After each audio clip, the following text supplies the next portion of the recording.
Hello guys, this is Manish Vishwakarma here and welcome to MV garage. दोस्तों, हमने अभी तक हमारे चैनल के 3 वीडियोस बना चुकी हैं जो कि पिछले लेक्चर्स पे डिपेंडेंट है।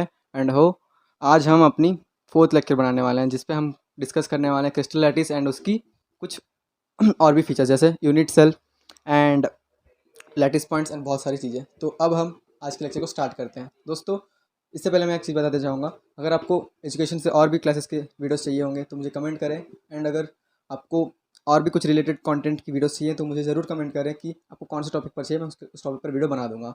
एंड उसके साथ आपको कमेंट करना चाहिए और सब्सक्राइब करना चाहिए मेरे चैनल को इस कंटेंट के लिए। So please do subscribe my channel. You can observe the ping here and it's my channel, so please subscribe my channel. चलिए दोस्तों, आज के लेक्चर को स्टार्ट करते हैं। दोस्तों, कल के लेक्चर में हमने बहुत कुछ पढ़ा था। कल के लेक्चर में हमने क्रिस्टलिन एंड अमॉर्फस सॉलिड्स के बारे में, उनकी आई मीन क्रिस्टलिन सॉलिड्स के जो बाकी के पार्ट्स थे उनको हमने पढ़े थे डिपेंडेंटली, जैसे metallic solids, ionic solids and covalent solids and molecular solids के बारे में।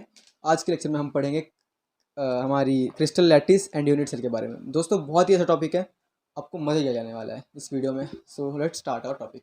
दोस्तों, आपको बैक स्क्रीन में एक पिक्चर दिख रहा होगा, बहुत पिछले वीडियोस में मैं दिखा चुका हूँ। आप सोच रहे होंगे क्या चीज़ है, बहुत लोगों को पता होगा, अच्छी बात है। जिन लोगों को नहीं पता उनके लिए बता रहा हूँ मैं। दोस्तों, ये एक क्रिस्टल लैटिस है। अब पहले इसे समझने के लिए आपको पहले समझना पड़ेगा एक यूनिट सेल क्या होता है। यूनिट सेल क्या होता है, और उसे समझने के लिए आपको पहले समझना होगा what is a lattice point. दोस्तों, लैटिस पॉइंट सबसे पहले हम लैटिस पॉइंट कंप्लीट करेंगे, फिर यूनिट सेल, उसके बाद क्रिस्टल लैटिस समझेंगे। दोस्तों, तो चलिए देखते हैं। आपको दिख रहा होगा, इमेजिनेशन में इमेज कीजिए, आपको एक छोटा सा पॉइंट दिख रहा है। दोस्तों, ये ही है एक लैटिस पॉइंट। लैटिस पॉइंट वो होता है जो एक लैटिस क्रिस्टल लैटिस को बनाता है, और यूनिट सेल वो होती है जो सबसे स्मॉलेस्ट पार्टिकल होती है, मतलब स्मॉलेस्ट स्ट्रक्चर होती है एक क्रिस्टल लैटिस की। दोस्तों, अभी मैं आपको दिखाना चाहूँगा जो यूनिट सेल होती है। दोस्तों, आई मीन क्रिस्टल लैटिस जो होती है वो कांस्टेंट पार्टिकल ही समझ लीजिए, आयन्स हो सकती है, मॉलिक्यूल्स हो सकती है, या फिर एटम्स हो सकती है। दोस्तों, तो अभी होता क्या है, ये जो यूनिट सेल्स है ये 3D अरेंजमेंट में डेवलप्ड होती है। अब लैटिस पॉइंट का अब अंग्रेज लोग तो जान रही हैं, तो इसका अच्छा सा एक डिफिनेशन लिख लीजिए कि lattice points are the atoms, molecules, ions which are arranged in a regular 3D form to form a crystal lattice. समझ रहे हैं, एक क्रिस्टल बनाने के लिए जो 3D arrangement of in constant particles जो होती है उसे क्रिस्टल लैटिस कहा जाता है। आप देख सकते हैं स्ट्रक्चर कैसा दिखता होगा।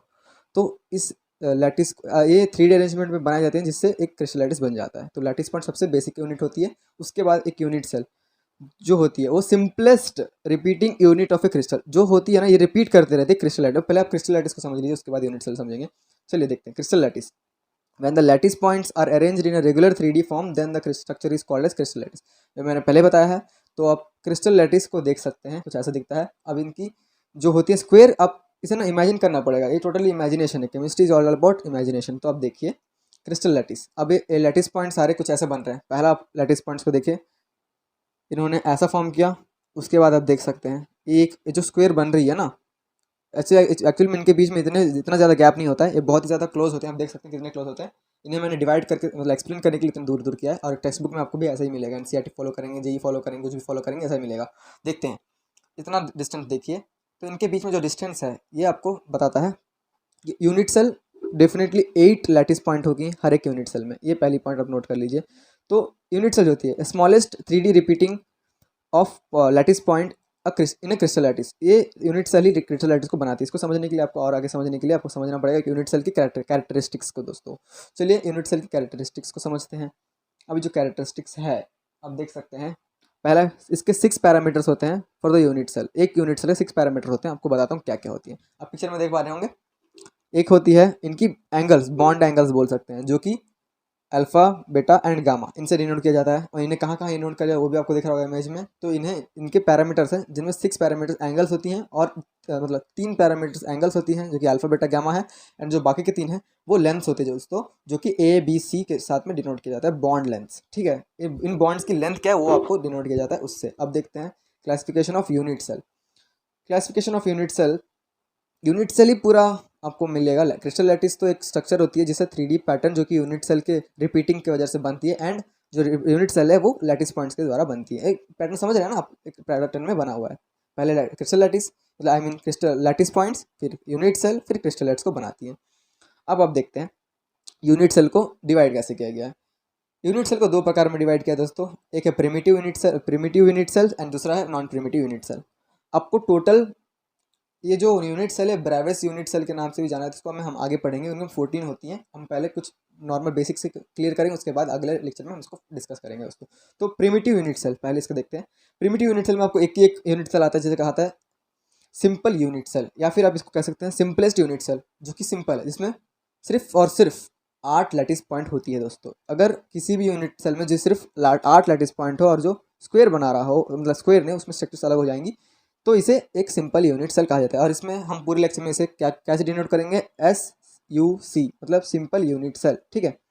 तो अब अगर इसे देखें तो इनमें 8 यूनिट सेल होते हैं, आप पिक्चर देख रहे होंगे, बस इसमें और कुछ नहीं आपको जानने के लिए। इसके 8 कॉर्नर्स होते हैं, तो इसको इसे सिंपल यूनिट सेल भी कहा जाता है। और इसके कोऑर्डिनेशन जो होगी हम पढ़े, एक यूनिट जो इसका जो हर एक यूनिट होता है, मतलब एक सेल होता है। आपको जेड इफेक्टिव का नाम से हम आगे पढ़ते हैं, इसको पहले इसको कंप्लीट कर लेते हैं, उसके बाद जेड इफेक्टिव के नाम के बारे में पढ़ेंगे। कोऑर्डिनेशन नंबर, इसको भी जानना पड़ेगा आपको। चलते हैं नॉन प्रिमिटिव के साइड। नॉन प्रिमिटिव में देख सकते हैं आप, नॉन प्रिमिटिव में आपको नॉन प्रिमिटिव समझ में आ रहा होगा कि अगर प्रिमिटिव में अगर 8 है तो इस मतलब नॉन प्रिमिटिव में 8 लैटिस पॉइंट से ज़्यादा लैटिस पर अगर होंगे तो उसे नॉन प्रिमिटिव यूनिट सेल कहा जाएगा दोस्तों। तो अब देखते हैं नॉन प्रिमिटिव यूनिट सेल में आपको 3 मिल जाएंगे। एनसीईआरटी में सिर्फ 2 ही दिए गए हैं, जो कि मैं एक्स्ट्रा जेई बेस के लिए भी आपको एक्स्ट्रा बता दे रहा हूँ, जानने में क्या जाता है दोस्तों। चलिए देखते हैं। अब पहला है हमारा बॉडी सेंटर्ड यूनिट सेल दोस्तों, BCC, body centred unit cell. अब देखते हैं बॉडी सेंटर्ड यूनिट सेल में कैसा होता है। इसकी चार कॉर्नर्स में तो 8 इलेक्ट्रॉन्स हो ही जाएंगे, है ना। 8 कॉर्नर्स में 8 लैटिस पॉइंट्स हो जाएंगे। उसके बाद बॉडी सेंटर, आपको बॉडी सेंटर, बॉडी है उसका सेंटर, मतलब इसकी जो यूनिट सेल है इसके सेंटर में एग्जैक्टली आप देख पा रहे होंगे एनिमेशन में, एक सेंटर में एक लैटिस पॉइंट होता होगा, बस इसमें और कुछ नहीं है। इसकी मतलब टोटली आपको कितने मिल जा रहे हैं, 9 लैटिस पॉइंट्स, मतलब एक सेंटर में होगा एंड बाकी 8 कॉर्नर्स में होंगे। इसे बॉडी सेंटर्ड यूनिट सेल कहा जाता है दोस्तों। अब देखते हैं FCC का मतलब होता है फेस सेंटर्ड क्यूबिक सेल दोस्तों। ये भी नॉन प्रिमिटिव के अंदर आता है। इसमें देखते हैं फेस सेंटर, मतलब आप क्यूब देख रहे हैं, एक क्यूब का इमेज देख लीजिए। क्यूब में कितने फेसेस होते हैं, आपको एग्जैक्टली मिल जाएंगे 6 फेसेस होते हैं ना क्यूब। तो मतलब हर एक कॉर्नर्स पे तो 8 होंगे ही, अलग से हर एक फेस में आपको 6 लैटिस पॉइंट मिल जाएंगे। तो मतलब इसके कितने टोटल हो गए, 8 + 6, मतलब इसके 40 8 2 10 और 2 14, मतलब इसका 14 लैटिस पॉइंट हो जाते हैं किसके, face unit centre unit cell के। अब देखते हैं आगे, जिसमें एंड सेंटर्ड यूनिट सेल, इसे कहा जाता है एंड सेंटर्ड यूनिट सेल, जिसमें सिर्फ या कोई भी दो, मतलब कोई भी 2 फेसेस पे आपको मिलेंगे। मतलब 4 तो अलग से हो ही रहे हैं, मतलब 8 लैटिस पॉइंट कॉर्नर्स पे हो रहे हैं, और जो 2 होंगे वो ऑपोजिट किसी भी 2 फेसेस पे होंगी। और जो 5th तरह की लैटिस पॉइंट है, अब जो 5th तरह की लैटिस पॉइंट है वो है edge centered lattice unit cell, मतलब edge centered lattice point unit cell. इसमें आपको क्या होता है, हर एक एज में आपको एक एक लैटिस पॉइंट दिखेगा। मतलब एक क्यूबिक सेल में 8 कॉर्नर्स तो होते, 8 लैटिस पॉइंट तो होते ही है, मतलब उसी के साथ हर एक एज में, मतलब जो ये 2 लैटिस पॉइंट है उसके बीच में आपको जो एज में मिलेगा वहाँ एक लैटिस पॉइंट मिलेगा। मतलब कितने हो जाएंगे, मतलब आपके टोटल कितने एजेस होते हैं एक स्क्वायर में, आप देखें तो एक edge in a common because of 4 unit cells. मतलब आप देख सकते हैं, मतलब इसमें 12 करीब 12 एजेस होंगे, तो 12 हर एक का 1/4, मतलब हर एक यूनिट सेल जो होती है वो 1/4 के साथ में कंट्रीब्यूशन देते हैं। तो 3 एटम्स आपके हो जाएंगे अगर 12 के साथ हो तो 12 एजेस में 12 लैटिस पॉइंट, और 12 एजेस के 12 एटम्स के टोटल कंट्रीब्यूशन नंबर जो होती है वो 1/4 होते हैं, तो टोटल 3 एटम्स बन जाएंगे। और उसी के साथ 8 लैटिस पॉइंट तो आपके कॉर्नर्स में है ही, तो टोटल बन गए एक एटम आपके 8 कॉर्नर्स की वजह से। तो उसी के साथ टोटल आपके बन गए हैं जेड इफेक्टिव नंबर्स 4 एटम्स, मतलब edge centred lattice point unit cell में आपको टोटल मिलेंगे 4 एटम्स दोस्तों। तो आपको इतना तक समझ में आ रहा होगा, नॉन प्रिमिटिव में समझ गए। अब एक बार फिर से रियलाइज कर लेते हैं क्रिस्टल पॉइंट, मतलब लैटिस पॉइंट क्या होती है। लैटिस पॉइंट वो होती है जो कि एटम्स, मॉलिक्यूल्स, आयन्स हो सकते हैं जो 3D अरेंजमेंट में अरेंज की गई हो, उन्हें लैटिस पॉइंट कहा जाता है। और लैटिस पॉइंट को अगर बहुत सारे लैटिस पॉइंट के साथ अरेंज कर लिया जाए तो एक यूनिट सेल बनती है, जिसको यूनिट सेल जो 8 लैटिस पॉइंट से बनती है दोस्तों। अब ये 8 या उनसे भी ज़्यादा से बन सकती है। अब यूनिट सेल जो अगर रिपीट करने लगे बार बार अपने आप को, तो एक क्रिस्टल लैटिस बन जाती है। अब क्रिस्टल लैटिस तक समझ लिया। उसके बाद नंबर ऑफ यूनिट, मतलब 2 तरह के यूनिट सेल होती हैं, जिनमें प्रिमिटिव एंड नॉन प्रिमिटिव। इसको हम समझ रहे हैं नॉन प्रिमिटिव। प्रिमिटिव में आपको सिंपलेस्ट क्यूबिक से जो SCC है वो मिल जाएगी, और उसके बाद जो नॉन प्रिमिटिव में आपको BCC मतलब body centred unit cell, FCC मतलब face centred unit cell, and ECC मतलब एज सेंटर्ड यूनिट सेल मिल जाती हैं। और उसी के साथ पैरामीटर्स जो होती हैं यूनिट सेल की वो होती हैं अल्फा बीटा गामा जो कि बॉन्ड एंगल्स है एंड ABC जो कि बॉन्ड लेंथ्स है। यहाँ तक हमने रिवाइज कर लिया। अब हम आगे पढ़ते हैं दोस्तों इसकी कुछ और इंटरेस्टिंग फीचर्स, जैसे कि यूनिट सेल में आपको ब्रेविस लैटिस इसके बारे में को पता पड़ेगा। ब्रेविस लैटिस जो होती है वो 14 टाइप्स की होती है, वो जो कि आपको टेबल में अगले लेक्चर में पढ़ाऊंगा। उससे पहले मैं आपको जेड इफेक्टिव के नंबर के बारे में बता देता हूँ, जो कि हमें पढ़ना पड़ेगा सिंपल यूनिट सेल के लिए, बॉडी सेंटर्ड के लिए, फेस सेंटर्ड के लिए एंड एंड सेंटर्ड के लिए। इनके बारे में अगर आप जान लेंगे तो जेड इफेक्टिव नंबर जो होती है उसका मतलब ये होता है कि एक यूनिट सेल में एक लैटिस पॉइंट कितने सारे लैटिस पॉइंट को अपना शेयर कर रहा है, उसे कहा जाता है। आप देख सकते हैं एक यूनिट सेल में एक लैटिस पॉइंट कितने लैटिस पॉइंट के साथ में अपना शेयर कर रहा है, उसे कहा जाता है जेड इफेक्टिव नंबर्स। ये बहुत सारे ज़्यादा आ जाती हैं तो आपको देखना पड़ेगा। चलिए देखते हैं। अब सबसे पहले हम देख लेते हैं SCC को। SCC मतलब simple cubic cell. Simple cubic cell में आपको मिलेगा सबसे पहले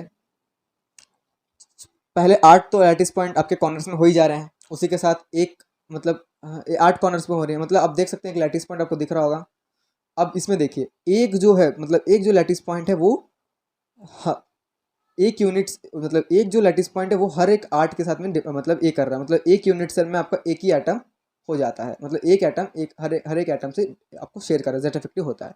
अब देखिए आप अपना BCC में देखते हैं बॉडी सेंटर्ड में, देखिए इसके जो लैटिस पॉइंट है वो हो जा रहे हैं आपके 8 कॉर्नर्स पे, जिसका एक कंट्रीब्यूशन जितना आता है 1/8, मतलब हर एक 8 के साथ एक आपका कॉर्नर में देता है। उसके साथ इसका मतलब एक एटम हो जा रहे हैं, जो कि मतलब एक एटम जो हो रही है वो हो जा रही है हर एक एज पे जो हो रहा है वो एक एटम हो जा रहा है, और उसी के साथ मतलब एक एटम हो रही है। उसके साथ अगर आप एक लैटिस पॉइंट के देखिए जो सेंटर में है उसको डिवाइड करते हैं, मतलब दोनों को ऐड करते हैं तो 1 + 1 मतलब इसमें 2 lattice point 2 Z effective number of हो जा रहे हैं।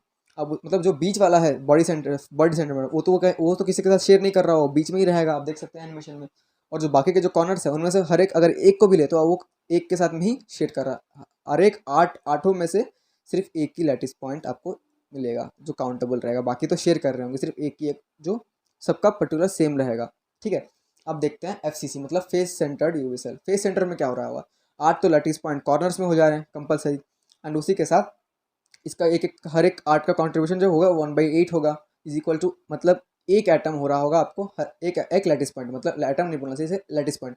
एक लैटिस पॉइंट आपके 8 कॉर्नर्स के लिए बन जा रहे हैं, और उसी के साथ 6 जो कि फेसेस में 6 है, तो इन 6 के लिए 6 लैटिस पॉइंट अलग से, जिसका हर एक का लैटिस पॉइंट आप देख सकते हैं। अगर 6 है समझ लीजिए आपको 6 लैटिस पॉइंट मतलब एक का लैटिस पॉइंट का आधा, मतलब अब देखिए ये जो क्यूबिक सेल है यूनिट सेल इसका, तो दूसरे इसके बाजू में भी एक यूनिट सेल होगा, उसके बाजू में भी एक, उसके सामने भी एक होगा, एक इसके मतलब हर एक फेस के ऊपर एक यूनिट सेल अलग से मिल रहा होगा आपको। तो सपोज समझिए इसका जो सेंटर्ड वाला फेस में जो एक यूनिट सेल है उसका आधा पार्ट इस यूनिट सेल के भी साथ शेयर कर रहा होगा, एंड जो इस तरफ का है वो इधर से भी शेयर कर रहा होगा, मतलब इसका हर एक जो फेस सेंटर्ड का यूनिट लैटिस पॉइंट है वो हर एक यूनिट सेल में आधा शेयर करता है। तो आपको समझ में आ रहा होगा कि 6 है तो उसके आधा मतलब इंटू हाफ करें तो इसका मतलब 3, तो हर एक face centred unit cell 3 atom share कर रहा है, तो मतलब एक हो गया कॉर्नर्स के लिए एक एटम हो गया, और बाकी को हाफ हो रहे हैं उनके लिए 3 हो गए, तो टोटल हो गया आपके 4 एटम्स दोस्तों।